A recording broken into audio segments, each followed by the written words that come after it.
Hello everyone, welcome back to my YouTube channel. तो आज हम करेंगे कर्टियस रीअरेंजमेंट।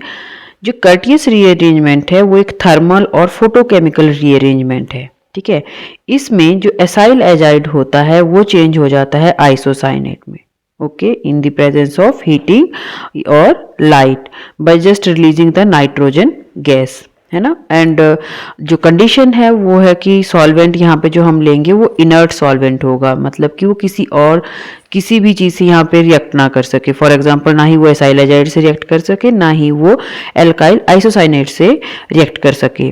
तो ऐसे इनर्ट सॉल्वेंट्स के एग्जांपल क्या है हमारे पास, जैसे कि बेंजीन हो गया, ईथर हो गया, है ना।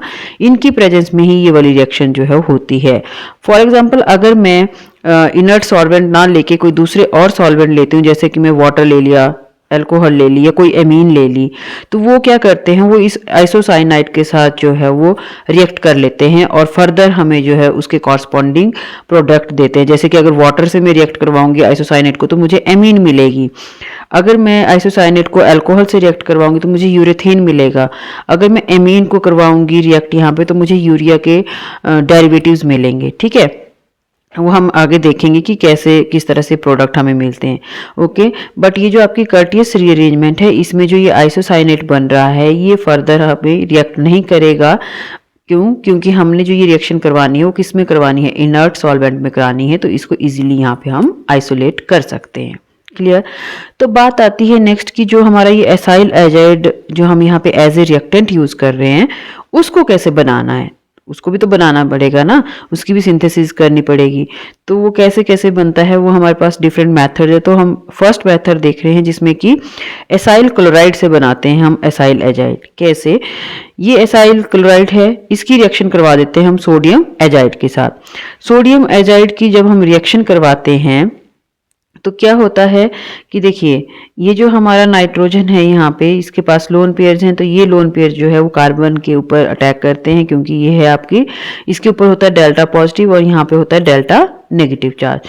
तो ये लोन पेयर जो है कार्बन पे अटैक करेंगे, इलेक्ट्रॉन डेफिशिएंट कार्बन पे, ये पाई बॉन्ड यहाँ ऑक्सीजन पे शिफ्ट होंगे, तो इस तरह से हमारे पास जो है वो स्ट्रक्चर बन जाता है। अब ये जो ऑक्सीजन का नेगेटिव चार्ज है वो वापस आता है, तो हमें यहाँ पे जो क्लोरीन है वो बाहर निकल जाता है एज ए लिविंग ग्रुप।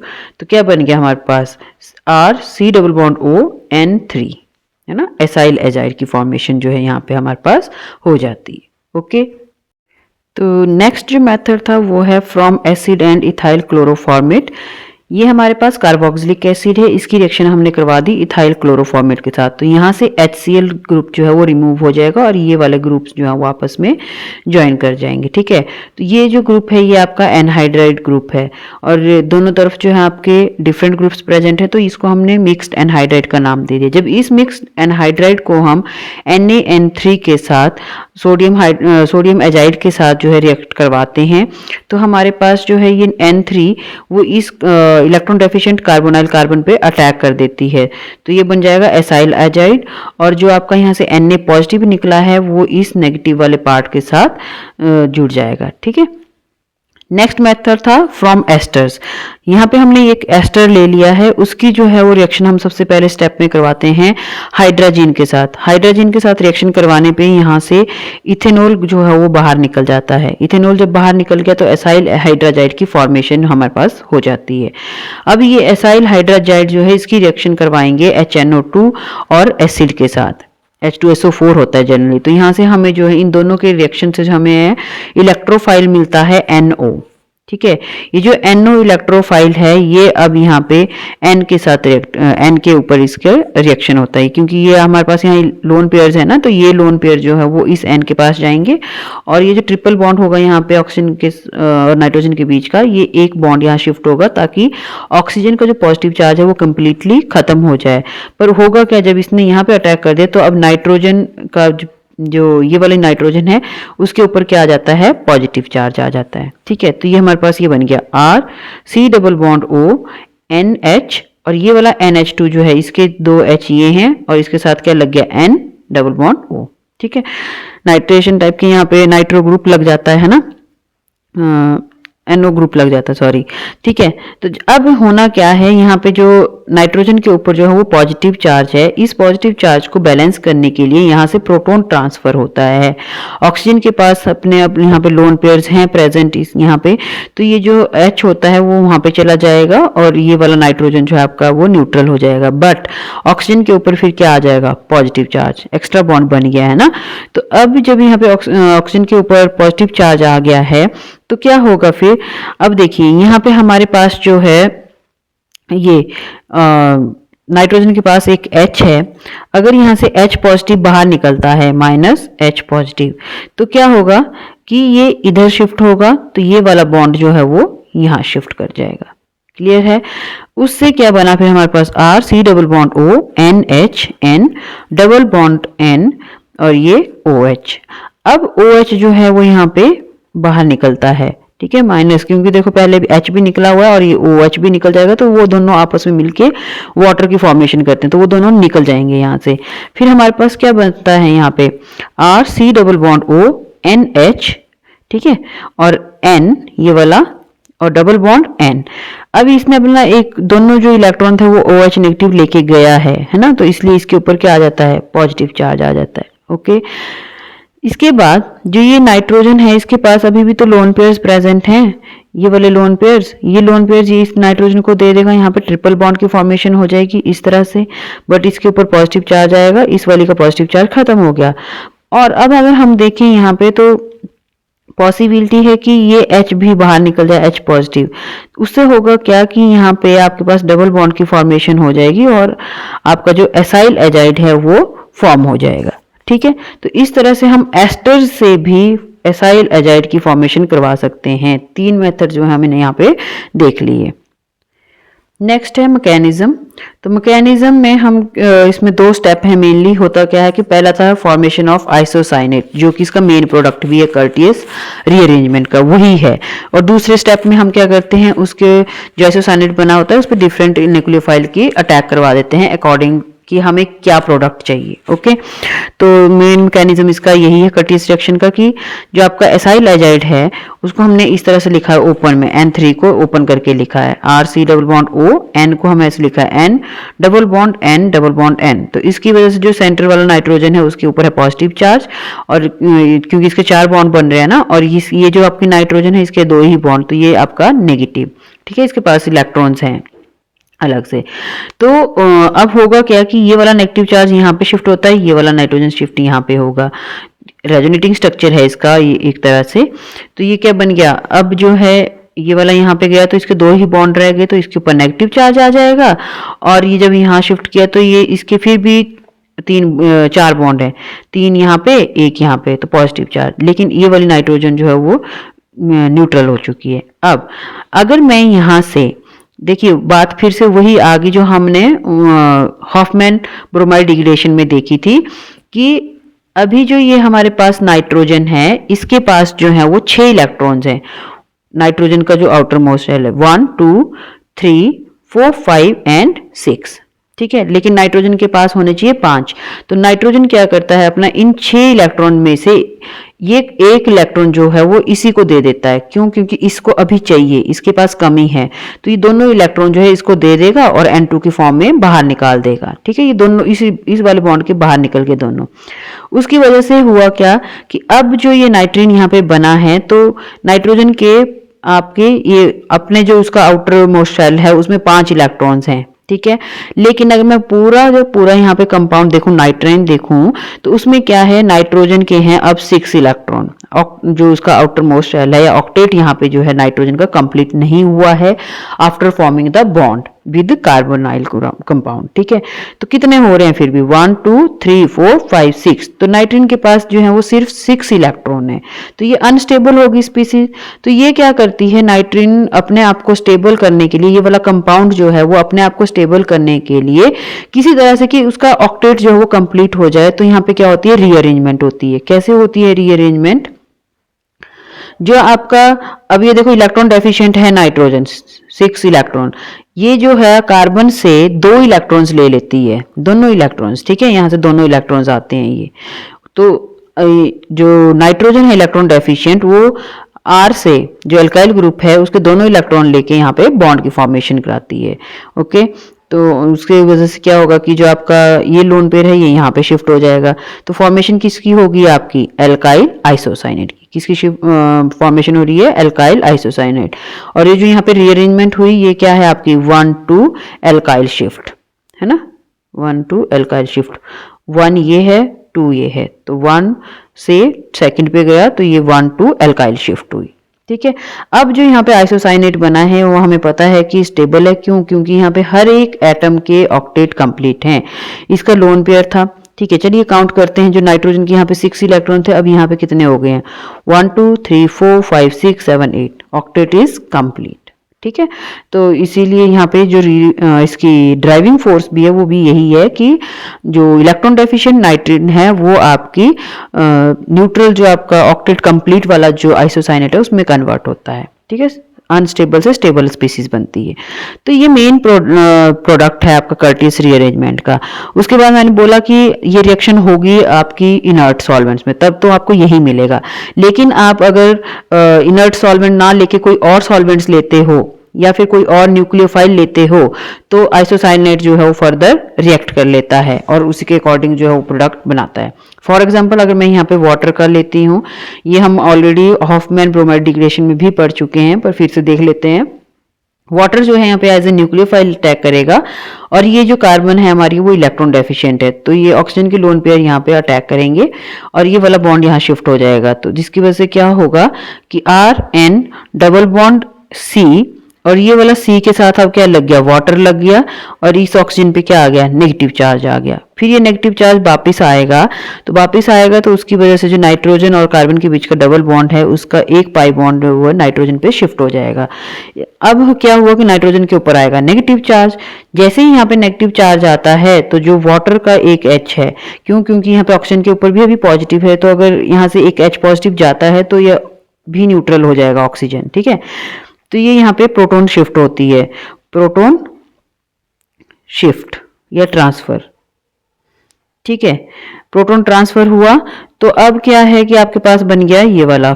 ठीक है, अब देखिए जो हमारा यहाँ पे कार्बोक्सिलिक एसिड बना है वो बना है COOH, और ये हमेशा जो है ये तो इसकी टेंडेंसी हमेशा क्या रहती है कि नेगेटिव फॉर्म में और ये पॉजिटिव फॉर्म में।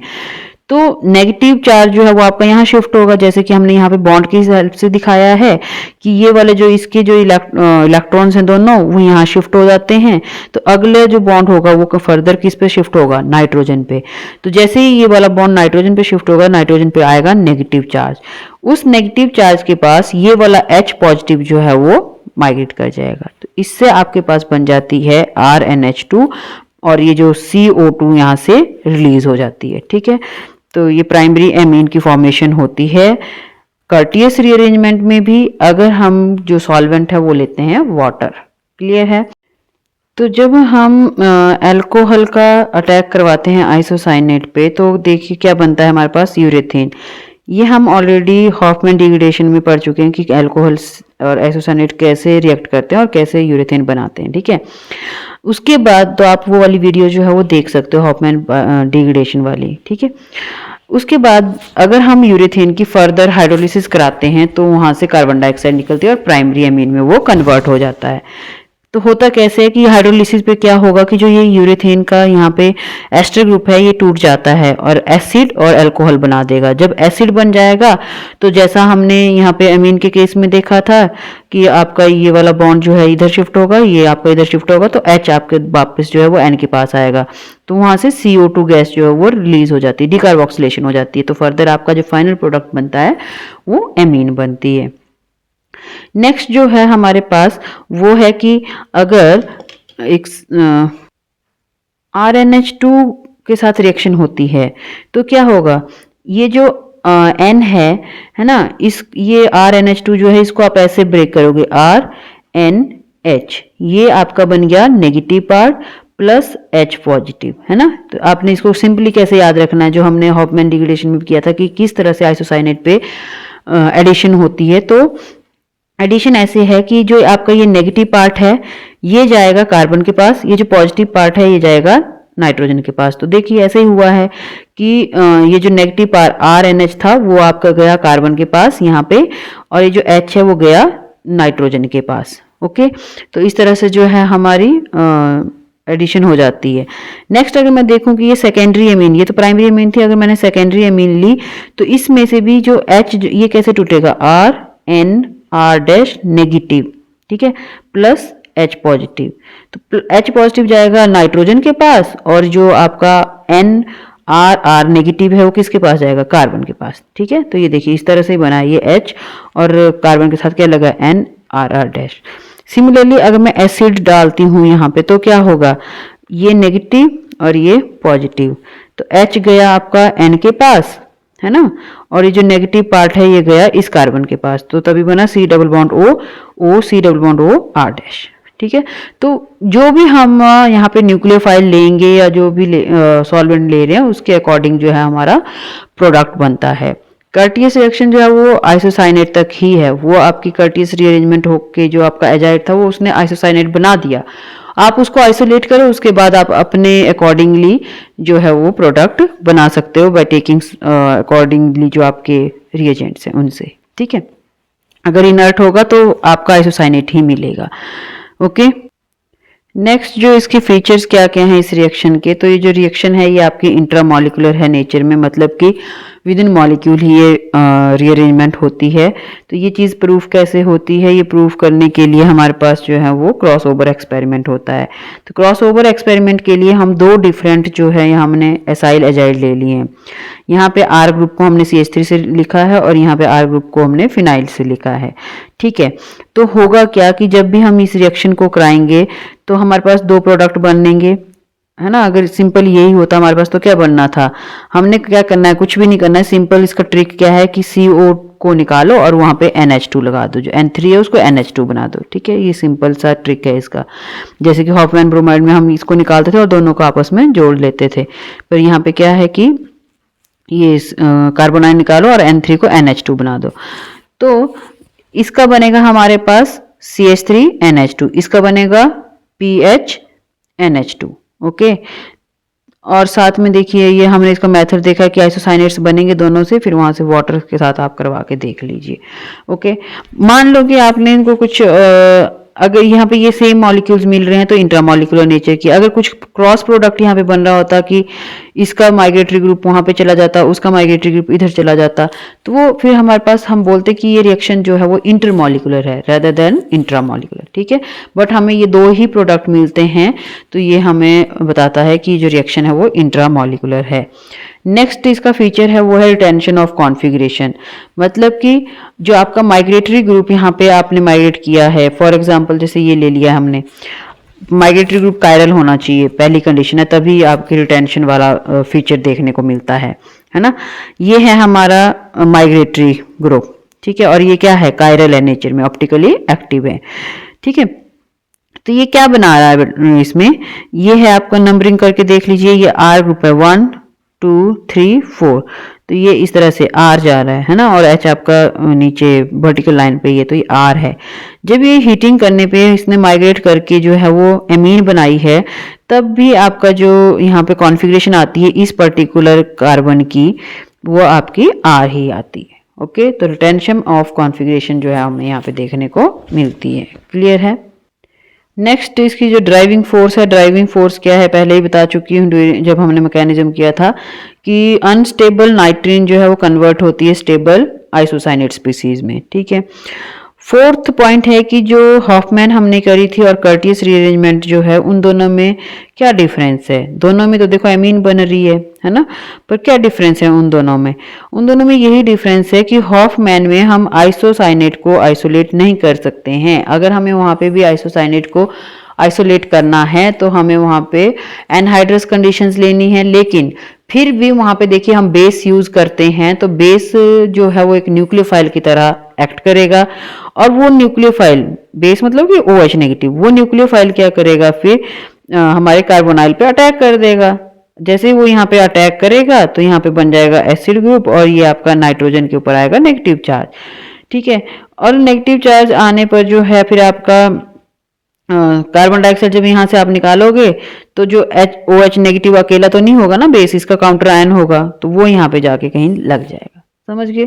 तो मतलब कि बोलने का है कि हॉफमैन में हमें आइसोसाइनेट को आइसोलेट करना मुश्किल होता है, जबकि कर्टियस में आइसोसाइनेट को हम इजीली आइसोलेट कर सकते हैं, क्योंकि प्रोडक्ट ही वही बनना है। और वहां पे कंडीशन जो है वो एनहाइड्रस ही है, इनर्ट सॉल्वेंट्स ले रहे हैं हम, ठीक है, वाटर हम ले ही नहीं रहे हैं। तो वाटर नहीं लेंगे तो एमीन में कन्वर्ट नहीं होगा, फर्दर रिएक्शन नहीं होगी, वो आइसोसाइनेट पे स्टॉप हो जाएगा, ठीक है।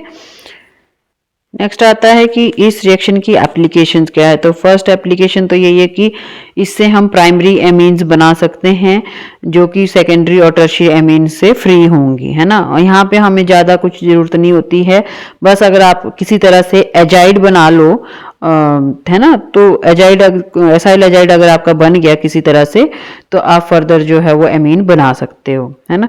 तो क्या था, देखिए ये हमारे पास क्या है, एस्टर है एक तरह का, है ना, कौन सा, इथाइल फिनाइल एसीटेट। तो हमने अभी स्टार्टिंग में जब देखा था कि एजाइड हम कैसे कैसे बना सकते हैं, तो एस्टर की रिएक्शन हम किससे करवा रहे थे, हाइड्रोजन के साथ, और उसके बाद उस पर किसका अटैक करवा रहे थे, HNO2 का अटैक करवा रहे थे इन द प्रेजेंस ऑफ एसिड। तो हमारे पास क्या बन जाता था, एजाइड बन जाता था, है ना। मैकेनिज्म ऑलरेडी हमने देख लिया कि किस तरह से जो है एस्टर कन्वर्ट होता है एजाइड में। तो यहाँ पे सिंपल सा क्या था कि इस ग्रुप की जगह पे आपके पास क्या लग जाता है, N3 लग जाता है, तो लगा दिया। उसके बाद एजाइड बन गया, तो एजाइड को क्या करो, सिंपल हीट कर दो। हीट करने से क्या मिलेगा, आइसोसाइनेट मिलेगा, और उस आइसोसाइनेट की जब हम वाटर से रिएक्शन करा देंगे तो हमारे पास क्या बन जाता है, बेंजाइल एमीन बन जाती है, ठीक है। मैंने बताया था कि इसको निकाल दो और N3 की जगह NH2 आ जाता है। सिमिलरली बोलता है कि एथाइल एडिप्रे लेते हैं हम, मतलब कि इसमें क्या है, अब दो एस्टर ग्रुप्स हैं, तो दो एस्टर ग्रुप्स हैं, तो उसकी भी अगर रिएक्शन हम हाइड्रोजन और HNO2 के साथ करवाते हैं तो हमें जो है दो यहाँ पे एजाइड्स मिल जाएंगे। जैसे ही एजाइड्स मिले वैसे ही उसकी हीटिंग करवा देते हैं और फिर फॉलोड बाय H2O से उसका अटैक करवाते हैं। तो क्या बन जाएगा आपके पास, यहाँ पे भी एमीन बन जाएगी, यहाँ पे भी एमीन बन जाएगी, ठीक है। नेक्स्ट है preparation of alpha amino acid. मुझे अब अल्फा अमाइनो एसिड बनाना है, तो मैंने यहाँ पे क्या लिया, यहाँ पे एस्टर ग्रुप्स हैं, दो एस्टर ग्रुप्स हैं, ठीक है। तो मैंने उसकी रिएक्शन बेस से करवा दी। तो बेस ने क्या किया, पहले किसी एक एस्टर ग्रुप को जो है यहाँ पे ब्रेक कर दिया एसिड और अल्कोहल में, ठीक है। तो ये एसिड ग्रुप हम यहाँ पे दिखा रहे हैं। दूसरे ग्रुप को उसने कुछ नहीं किया क्योंकि हमने अकॉर्डिंगली ही जो बेस की कॉन्सेंट्रेशन ली है। नेक्स्ट फिर हमारे पास यहाँ एस्टर है, अगर इस एस्टर को हम किसी तरह से एजाइड में कन्वर्ट कर दें तो यहाँ पे क्या है, एजाइड में कन्वर्ट करने के लिए NH2 हाइड्रोजन लिया, HNO2 का रिएक्शन करवाया। तो ये वाला था हमारे पास ये ग्रुप एसिड ग्रुप, और दूसरा क्या बन गया आपके पास, CON3 ग्रुप बन गया। फिर से क्या करो, हीट करवाओ, यहाँ पे हीट करवाएंगे और इथेनॉल लिया, अब हमने वाटर नहीं लिया। अगर वाटर लेते थे हम, हमारे पास क्या बनता था, NH2 लगता था यहाँ पे, लेकिन हमने क्या लिया यहाँ पे, इथेनॉल। तो ये हमारे पास जो है वो यूरेथेन टाइप का बनेगा, ठीक है, C डबल बॉन्ड O, और ये वाला ग्रुप यहाँ पे लग जाएगा। हमने इसे देखा था ना कि ये नेगेटिव ये पॉजिटिव, पॉजिटिव भेज दो N के पास और नेगेटिव पार्ट भेज दो कार्बन के पास, ठीक है। तो ये आपके पास बन जाता है। उसके बाद अगर हम यहाँ पे HCl से रिएक्शन करवाते हैं तो ये पूरा यहाँ से इसको तोड़ देता है, ये बन जाएगा आपका पूरा का पूरा कन्वर्ट हो जाएगा NH2 में। तो अब देखिए आपके पास क्या है, अल्फा, ये है अल्फा कार्बन यहाँ पे, तो अल्फा पे आपका एसिड भी है और एमीन ग्रुप भी है, तो अमाइनो ग्रुप भी है। तो आपके पास क्या बन गया है, अल्फा अमाइनो एसिड बन गया, कौन सा, ग्लाइसिन। तो जो भी बनाना हो उसके अकॉर्डिंग ये वाली चेंज करना है। यहाँ पे C के साथ जो दो H लगे हैं इसके साथ यहाँ पे जो भी आपको अमाइनो एसिड चाहिए उस हिसाब से यहाँ पे R ग्रुप लगा दीजिए, ठीक है। नेक्स्ट है प्रेपरेशन ऑफ यूरेथेन। तो हमने देखा ही है कि एजाइड जो आइसोसाइनेट में कन्वर्ट होते हैं, और जब इसकी रिएक्शन जो है वो अल्कोहल के साथ करवा देंगे तो हमारे पास क्या बन जाएगा, यहाँ पे यूरेथेन बन जाएगा, ठीक है। नेक्स्ट देखते हैं प्रेपरेशन ऑफ एल्डिहाइड्स। जैसे हमने हॉफमैन में बनाया था ना, उसी तरह से यहाँ पे भी बनाएंगे एल्डिहाइड्स, ठीक है। ये है हमारे पास अल्फा हाइड्रोक्सी एसिड। तो एसिड है, एसिड को कन्वर्ट हमने किसी तरह से किस में करना है, एसाइल एजाइड में कन्वर्ट करना है। तो अगर मैं एसिड की रिएक्शन करवाऊँ SOCl2 से तो बनेगा हमारे पास एसिड क्लोराइड। वो एसिड क्लोराइड जो है वो NaN3 सोडियम एजाइड के साथ रिएक्ट करेगा और बना देगा यहाँ पे एसाइल एजाइड। इस एसाइल एजाइड को जब हम हीट करेंगे तो ये बन जाएगा आपके पास, ये वाला पूरा ग्रुप जो है वो किस में कन्वर्ट हो जाएगा आपका NH2 में, ठीक है। अब ये वो जो हमारे पास यहाँ पे बना है, तो अगर यहाँ पे हम जो है हाइड्रोलिसिस कराते हैं या फिर आप ये टॉटोमेरिज्म देखिए, यहाँ से क्या होगा, ये वाला बॉन्ड यहाँ शिफ्ट, तो ये वाला बॉन्ड यहाँ शिफ्ट। जैसे ही यहाँ पे नाइट्रोजन के ऊपर आता है नेगेटिव चार्ज, ये वाला H पॉजिटिव इसके साथ लग जाता है, तो ये ब्रेक हो जाता है मॉलिक्यूल, ठीक है। तो एल्डिहाइड और अमोनिया जो है आपके पास रिलीज हो जाती है। नेक्स्ट फिर अगर अल्फा बीटा अनसैचुरेटेड एसिड ले लें हम, फिर से एसिड है तो इसको हमने एजाइड में कन्वर्ट करना है, तो सोडियम क्लोराइड से पहले एसिड को एसाइल क्लोराइड में कन्वर्ट करते हैं, फिर उसकी रिएक्शन जो है सोडियम एजाइड से कराएंगे, तो हमारे पास जो है एसाइल एजाइड की फॉर्मेशन होती है। फिर ये रीअरेंज होके हमारे पास ये वाला ग्रुप जो है वो NH2 में ग्रुप चेंज हो जाता है हीटिंग पे, ठीक है। उसके बाद अगर हम इस मॉलिक्यूल को फिर से ब्रेक करते हैं वाटर के साथ, तो यहाँ पे क्या होगा, इधर O आ जाएगा, इधर H2 आ जाएगा, तो ये हमारे पास जो है वो एमीन बन जाती है और ये एल्डिहाइड बन जाता है। सिमिलरली नेक्स्ट अगर हम एग्जांपल लेते हैं डाइथाइल बेंजाइल मैलोनेट का, तो इसमें भी हमें पहले क्या करना है, इसको एजाइड्स में कन्वर्ट करना है, फिर एजाइड से उसको हीटिंग करानी है और फिर फर्दर इसको ब्रेक करना है मॉलिक्यूल को, तो हमारे पास जो है वो एल्डिहाइड की फॉर्मेशन यहाँ पे भी हो जाती है, ठीक है। तो ये थी हमारे पास कर्टियस रीअरेंजमेंट, ठीक है। ऑलमोस्ट जो है थी वो हॉफमैन की तरह होती है, मतलब कि हमारे पास यहाँ पे नाइट्रीन की फॉर्मेशन होती है और आइसोसाइनेट की फॉर्मेशन होती है, ठीक है। बस जो आपके रिएजेंट्स थे स्टार्टिंग में, रिएक्टेंट्स थे, वो चेंज थे, ठीक है। तो उस तरह से हमें कंपेयर करके इन दोनों रिएक्शंस को देखना है कि हमारे पास कैसे हॉफमैन होती है और कैसे कर्टियस होती है। ओके, डिफरेंस यही था कि वहाँ पे आइसोसाइलेट को जो है वो हम आइसोलेट करना हमारे लिए मुश्किल था, लेकिन यहाँ पे आइसोसाइनेट को जो है वो हम आइसोलेट कर सकते हैं अब, और अपने अकॉर्डिंग जिस तरह से हमें चाहिए वो हम उसको फर्दर न्यूक्लियोफाइल से रिएक्ट करवा के प्रोडक्ट बना सकते हैं। तो आई होप आज के लिए आपको ये वीडियो समझ आ गई होगी, ये रिएक्शन समझ आ गई होगी। तो थैंक यू वेरी मच।